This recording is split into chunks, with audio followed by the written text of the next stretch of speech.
రోహిత్ శర్మ రాబోయే ఐపీఎల్ సీజన్లో ముంబై ఇండియన్స్ తరపున ఆడడం అనుమానంగా మారింది. గత సీజన్లో రోహిత్ శర్మను తప్పించి ముంబై ఫ్రాంచైజీ హార్దిక్ పాండ్యాకు కెప్టెన్సీ బాధ్యతలు అప్పగించింది. అయితే దీంతో బాధపడుతున్న రోహిత్ శర్మ ఐపీఎల్ 2025లో కొత్త జట్టుకు ఆడే అవకాశం ఎక్కువగా కనిపిస్తుంది. అయితే ఐపీఎల్ సీజన్ 18 మెగా వేలానికి సన్నాహాలు ప్రారంభమయ్యాయి.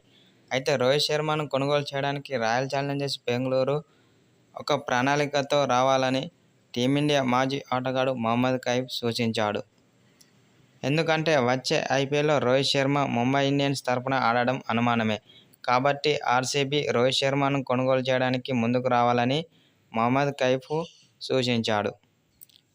ఒకవేళ గనక రోహిత్ శర్మ రాయల్ ఛాలెంజర్స్ బెంగళూరు జట్టుకు వస్తే మాత్రం ఆ జట్టుకు తిరుగు ఉండదని కొందరు మాజీ క్రికెటర్లు అంటున్నారు. ఎలాగైనా ఆర్సీబీకి రావాలని కోరుకుంటున్నారు ఫ్యాన్స్.